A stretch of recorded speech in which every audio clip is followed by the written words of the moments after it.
Olá, seja bem-vindo à primeira aula do nosso curso de extensão de Design Thinking. O nome dessa aula de hoje, é Saindo da Zona de Conforto. Vamos, então, passar aqui os nossos slides. O Design Thinking, ele é uma abordagem que nos ajuda a mudar o nosso estado mental e nos estimula a resolver problemas com novas perspectivas.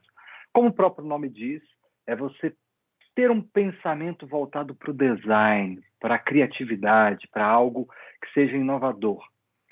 Na verdade, a essência maior do Design Thinking é encontrar soluções, é dar respostas colocando sempre as pessoas no centro das decisões. Elas são a principal referência de tudo que a gente constrói e envolvendo-as em todo o processo, desde o entendimento até a entrega das soluções.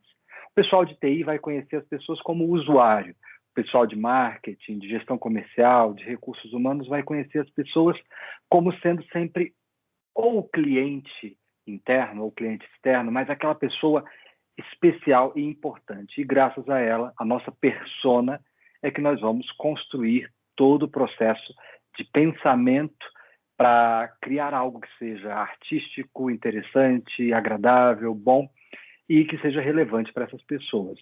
Então, quando a gente pensa em Design Thinking, nós estamos tentando buscar soluções para que essas pessoas se sintam atendidas, prestigiadas, encontrem o seu ponto de apoio aí nesse produto ou serviço que você vai estar oferecendo. Para começar, então, eu queria já deixar claro que o Design Thinking ele é uma ferramenta importante no processo de inovação. A inovação é você trazer algo criativo para que você possa oferecer ao mercado, gerando lucro para você, obviamente, mas também gerando uma mudança nesse mercado graças à sua inovação. E o Design Thinking vai ser essa ferramenta que vai ajudar muito nesse processo de inovação. Mas ao invés de a gente seguir uns passos ordenados, fazendo tudo assim na sequência direitinho, o Design Thinking trabalha mais no formato de espaços que vão se sobrepondo um sobre o outro. Às vezes vem primeiro a inspiração, que é quando o problema ou a oportunidade que motiva ele surge, e aí ele vem buscando soluções para resolver esse problema. Pode ser seguido pela idealização, que é o processo de gerar, desenvolver, testar ideias, né? Idealizar o seu projeto, a sua inspiração, colocar ela em prática. E depois que você idealiza, você passa por uma fase de implementação, o caminho que vai do estúdio do design até o mercado, até a mão do nosso cliente. Por que eu falo que é meio que não precisa seguir passos ordenados? É porque às vezes você está na inspiração, você já pode ir direto para a implementação, ou você está lá na implementação e precisa voltar para a inspiração, e isso acaba criando um movimento que a gente vai ter esses três espaços distintos e o design vai circulando por eles, né? O criador dessa arte. Então, é algo que é feito aos poucos e dentro da realidade de cada designer. Os projetos, eles podem percorrer esses espaços mais de uma vez, à medida que a equipe lapida suas ideias, explora novos direcionamentos e ele vai crescendo. Então, a gente pode ter até um emaranhado de ideias e chega num ponto em que ela vai se organizando até encontrar uma linha reta, como essa imagem que está aí no nosso slide de agora. Existe uma razão para a natureza interativa e não linear dessa jornada do Design Thinking. Não é que os Design Thinkers sejam pessoas desorganizadas ou indisciplinados, mas o fato de o Design Thinking ser fundamentalmente um processo exploratório é que faz com que eles não sejam tão orientados num passo a passo. Quando você realiza de modo correto, invariavelmente, você vai descobrir coisas inesperadas, né, ao longo do seu caminho. E seria tolice não tentar ver para onde elas levariam. Então, por isso que, às vezes, está no meio do caminho, encontrou uma nova ideia, volta para a inspiração, ajusta, adapta, e aí essa abordagem ela vai ser como uma atualização e não como uma reinicialização. Você não está voltando para o zero. Você está atualizando e, enfim, o mundo da informática vive muito isso, né? A gente tem várias atualizações o tempo inteiro de plataformas, ninguém reinicia, começa do zero. A gente tem versões ponto 5, ponto 4, ponto 6, ponto 9, enfim, vai sempre ampliando aí, ok? A proposta do Design Thinking é principalmente assumir uma abordagem experimental. Como assim abordagem experimental, professor? A ideia é que você primeiro compartilhe processos com a equipe, incentive a propriedade coletiva de ideias, cada um tenha suas ideias e que cada um absorva também as ideias do outro, né? E permita que as equipes aprendam umas com as outras. A previsibilidade leva ao tédio, e o tédio leva à perda de pessoas talentosas. Se você vive sempre num ambiente previsível, tudo acontece do mesmo jeito, pessoas muito criativas, muito ativas, elas se sentem entediadas, chateadas, e elas acabam querendo buscar outro emprego, outro lugar. Então, para elas, essa visão de um lugar tedioso não é agradável. E acaba que a previsibilidade também, ela nos leva a resultados que os concorrentes consideram mais fáceis de copiar, porque a gente não cria algo tão elaborado, cria algo dentro do comum, então fica fácil de copiar, fácil de repetir aí no mercado. Uma segunda maneira de pensar sobre essa desorganização que resulta da inovação é em termos de restrições. Todo mundo vive restrições, o mercado está com restrições. E sem as restrições, o design não pode ser criado. E o melhor design, muitas vezes, é projetado com limitações relativamente grandes. Falta de recursos financeiros ou humanos, falta de estrutura, falta de ferramentas, enfim, alguma coisa foi restrita ali e ele precisou usar a cabeça, pensar, até conseguir chegar no ponto que ele queria. A disposição e até a aceitação empolgada das restrições vão constituir o fundamento do design thinking. Não sei se ficou claro para vocês. Então, vou repetir. Essa disposição que a pessoa tem e aceitar de forma empolgada que, poxa, eu não tenho isso, não tenho aquilo, estou cheio de restrições, é que vai dar o ar, a tônica de você ser um grande design thinking, ok? Vamos continuando. O primeiro estágio do processo de design costuma se referir à identificação das restrições mais importantes, aqueles pontos que são mais difíceis para mim, né? Aquilo que está faltando de fato. E a partir disso, eu vou definir os critérios para minha avaliação. As restrições podem ser mais bem visualizadas em função de 3 critérios que, sobrepostos, eles ajudam a você ter boas ideias. Primeiro, a viabilidade. Né? A viabilidade, ela é algo rentável para o negócio, é algo que você está criando que provavelmente se tornará um modelo de negócio sustentável, que consiga ser levado para frente e a empresa tenha lucros com ele. Um outro ponto é a desejabilidade, que é o que faz sentido para as pessoas, é aquilo que é desejável para as pessoas, né? Então você tem que algo que você está criando, ele tem que ser viável, ele tem que criar esse desejo das pessoas de quererem ter e tem que também ser prático, ele tem que ter a praticabilidade, que é a funcionalidade possível para um futuro próximo, é assim, que ela se torne algo que as pessoas queiram ter, não só queiram ter, mas que seja possível utilizar, seja possível incluir no seu dia a dia, ok? A junção dessas 3 características aí, desses 3 critérios, vai gerar a solução ou a nossa proposta de design thinking. Então, é a partir da viabilidade, é algo que seja viável, algo que as pessoas queiram comprar, queiram ter e que seja tecnicamente possível de ser criado. Não adianta você imaginar a criação de uma escada que vá até a Lua. Isso não é possível de ser criado. Então, as pessoas podem até querer essa escada, pode ser até viável, mas se ela é impossível de ser criada, né, enfim, não vai dar certo. Um exemplo de case de sucesso é o da Nintendo Wii, né, numa guerra que é gigantesca entre as empresas de eletrônicos e games para ver quem lança os consoles mais modernos e poderosos. A Nintendo, ela acabou percebendo que poderia romper esse círculo vicioso, criando uma experiência mais imersiva, e acabou utilizando a tecnologia do controle de gestos, que é pela qual ela é famosa. Isso implica em menos foco na resolução dos gráficos, que eram caríssimos e que exigia muito da equipe técnica, o que, por sua vez, acabou levando o console a se tornar mais barato, a ser mais acessível. E acabou também dando mais margens de lucro para a venda do produto.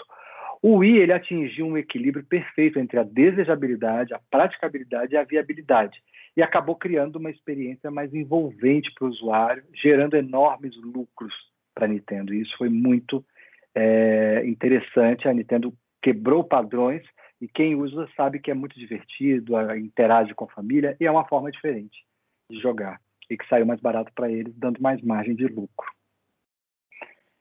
Os designers, eles aprenderam a solucionar uma, duas ou até três restrições.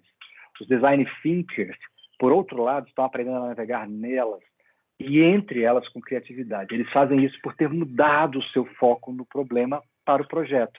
Não é só, eu tenho um problema para resolver, preciso encontrar uma solução. Não, eu tenho um projeto. E dentro do projeto, a solução vai surgir, vai aparecer. Então, esse é um dos pontos importantes que a gente vai ver durante as próximas aulas, que é a criação de um projeto para, enfim, colocar os seus pensamentos, as suas ideias dentro do design. O projeto ele vai ser o veículo que vai transportar uma ideia do conceito, desde quando ela ainda está no papel, até se tornar realidade. Ela vai ter início, meio e fim. O projeto ele começa, passa por várias etapas e tem um fim. Isso impõe uma disciplina e dá a oportunidade de avaliar o progresso, fazer correções no meio do caminho e redirecionar as atividades futuras, adequando melhor a sua estratégia. A clareza, o direcionamento, os limites de um projeto bem definido são vitais para que você possa sustentar um alto nível de energia criativa e continuar criando e trazendo mais resultados. O ponto de partida clássico de qualquer projeto é o briefing. Briefing é um conjunto de restrições mentais que vão proporcionar à equipe de projeto uma referência a partir da qual começar. Ele surge a partir de benchmarkings, por meio dos quais vai ser possível mensurar os progressos e um conjunto de objetivos a serem atingidos, que pode estar envolvido com nível de preços, tecnologia disponível, segmento de mercado, entre outras questões aí.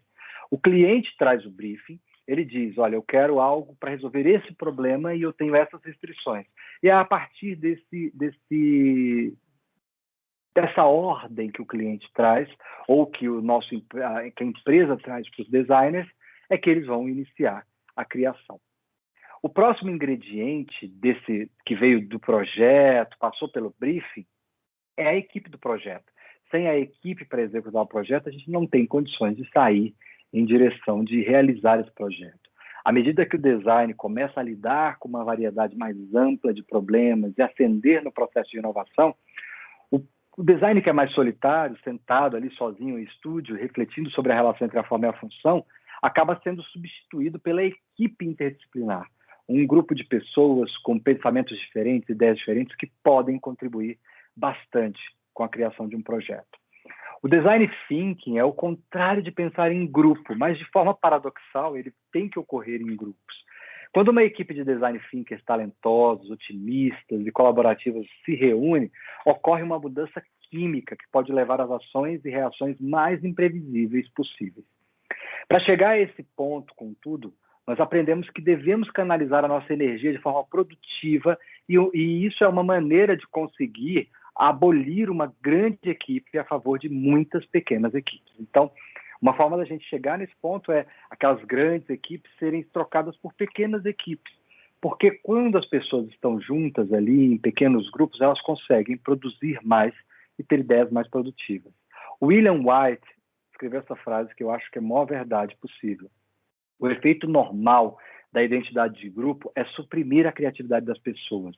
Porque você fica com vergonha de falar uma ideia, tem uma pessoa ali que te inibe, e você acaba ficando com essas restrições e não quer expor as suas ideias. Um grupo menor, você acaba ganhando mais intimidade com esse grupo, o grupo vai se ajudando e você tem disposição para expor as suas ideias, a sua realidade. Então, por isso que equipes pequenas dão melhores resultados. As pequenas equipes elas vão poder ajudar muito na fase de inspiração do projeto, mas a gente tem que tomar cuidado, porque quando passamos para a fase de implementação, geralmente a gente precisa de equipes maiores para colocar as ideias em práticas. Então, tem que tomar cuidado para não ficar com essa ideia de que tem que ser sempre equipes pequenas. Na hora de implementar, não, a gente passa porque as ideias já estão fechadas, agora é só botar em prática, o maior número de pessoas envolvidas é o melhor.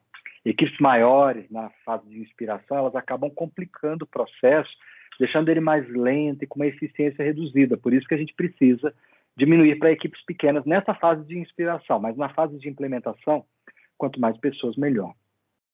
Se for preciso ter mais pessoas nessa fase do projeto, na fase da inspiração, uma possibilidade é se utilizar dessas soluções modernas que a gente tem hoje que vem com a colaboração remota.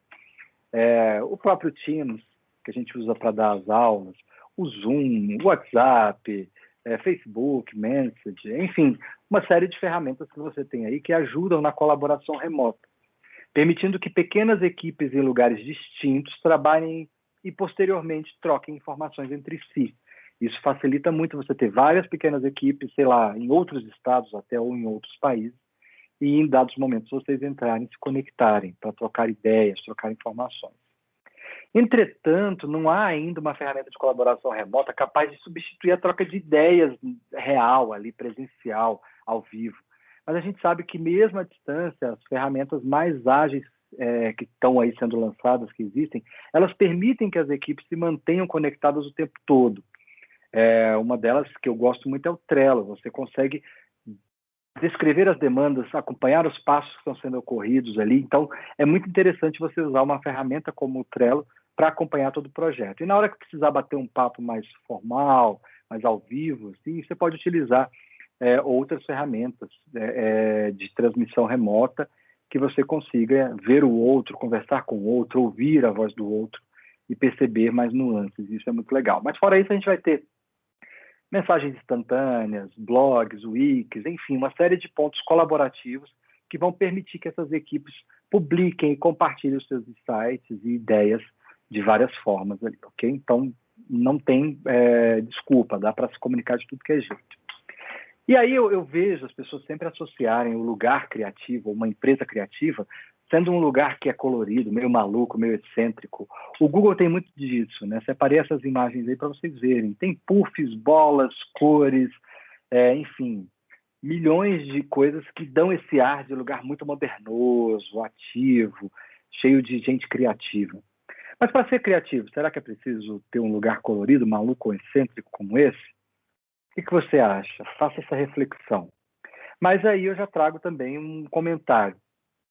O pré-requisito não é que o ambiente seja maluco, colorido, enfim, mas que esse ambiente social e o espaço, né, em que as pessoas saibam e que podem fazer experimentos, assumir riscos, explorar todas as possibilidades que eles tenham ali.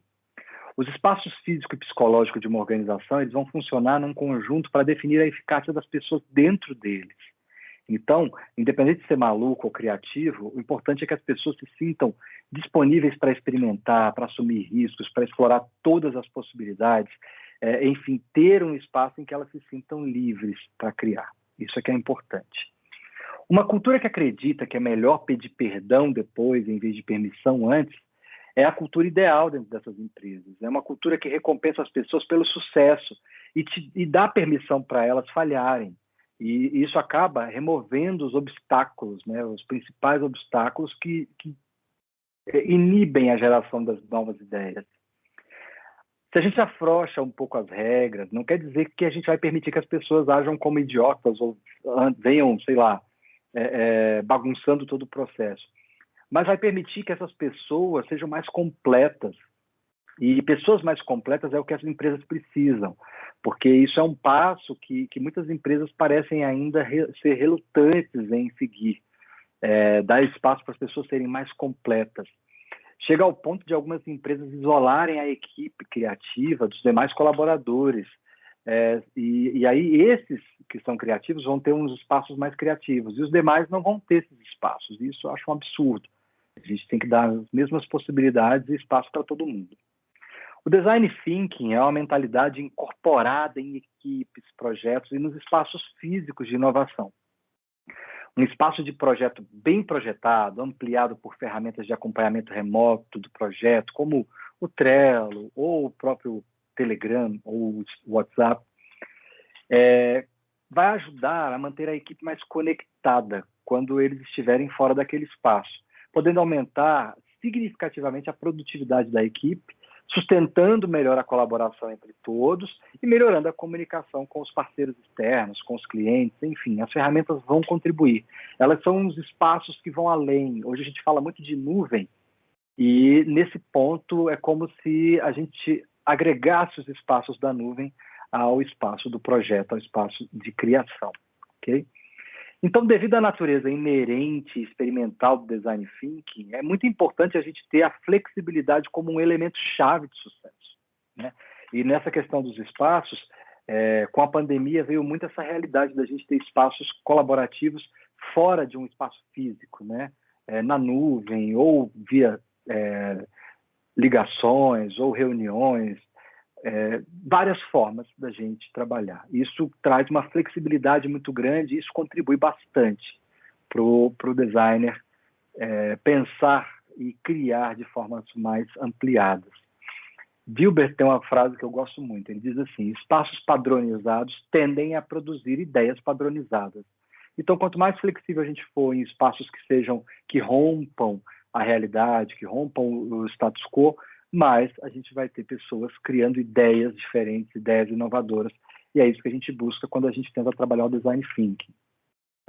Existem aí, dentro do design thinking ainda, para a gente entender esse processo, os desafios de mudar uma cultura de hierarquia, né, nas empresas. Você tem que me obedecer, você tem que seguir as minhas ordens, você tem que ser eficiente, você tem que trazer resultados.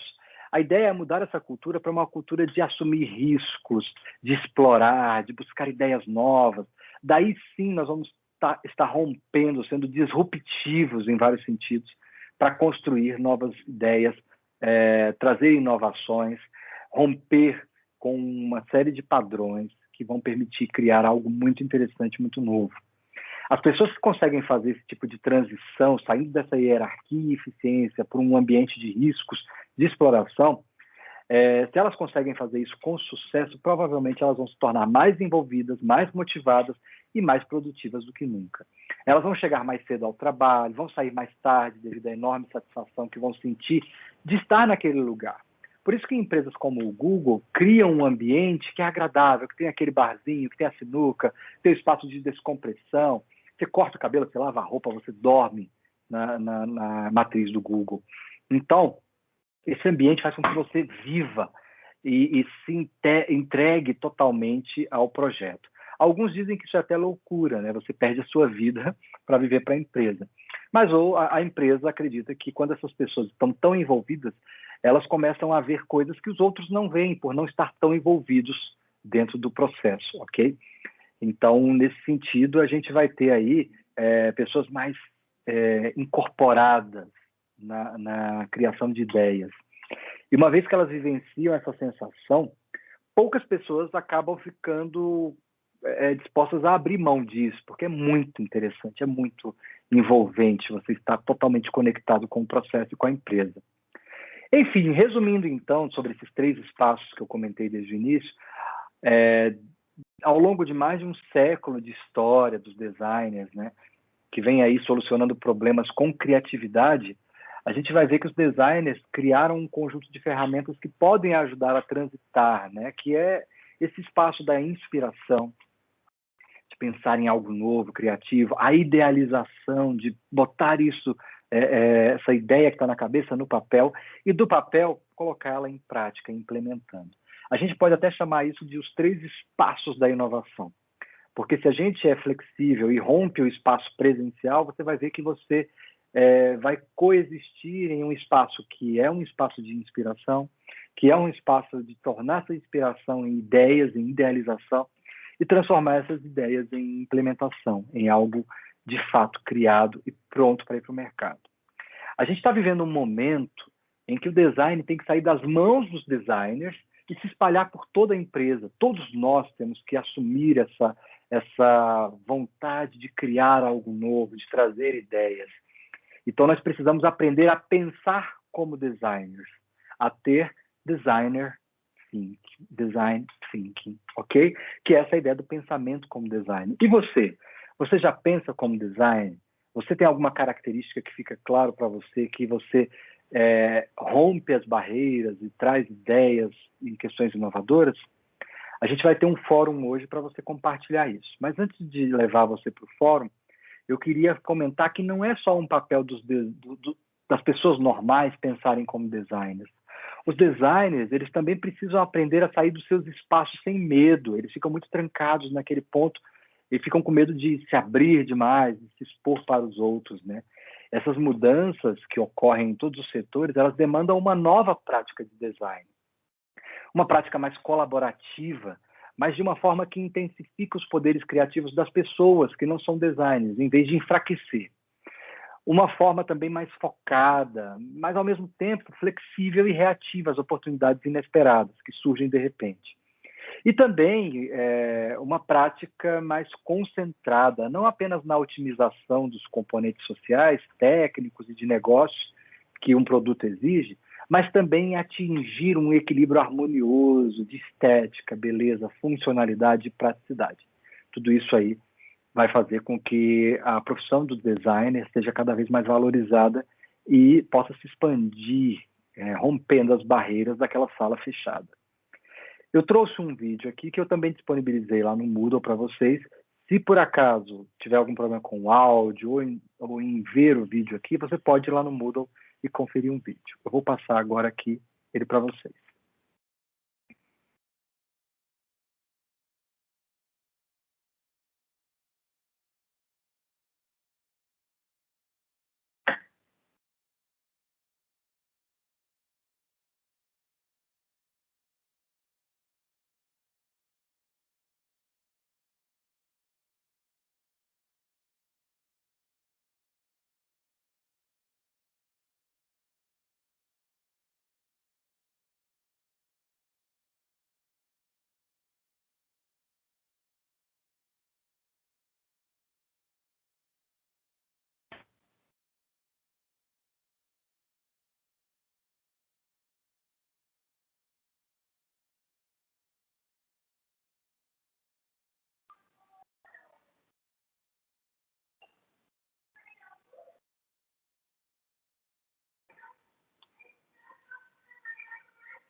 Ótimo.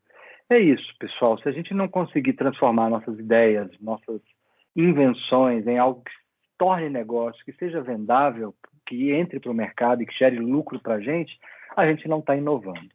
E pegando essa pegada da nossa mudança da faculdade, a faculdade agora, o nome dela é Faculdade de Tecnologia e Inovação Senac-DF. Então, a gente quer trazer cada vez mais para vocês ferramentas que possam ajudar vocês a se tornarem pessoas mais criativas e inovadoras. Para fechar, então, agora sim, convido vocês a entrarem lá no fórum dentro do Moodle. Esses fóruns vão ser contabilizados, vão valer uma pontuaçãozinha na nossa nota final.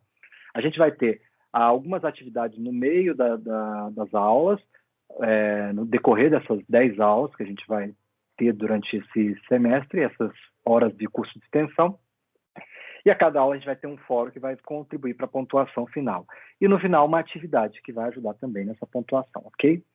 Então, vocês vão entrar lá no fórum e vão participar comentando se vocês já pensam como designer, se vocês já têm esse design think na cabeça, e o que vocês fazem que demonstre esse seu comportamento. Ah, não, eu sou uma pessoa super criativa, eu penso fora da caixinha, eu costumo ser ser aquela pessoa que os amigos pedem ideias, enfim, o que você tem que te faz ser uma pessoa que é designer, que pode se transformar numa pessoa que pensa como designer.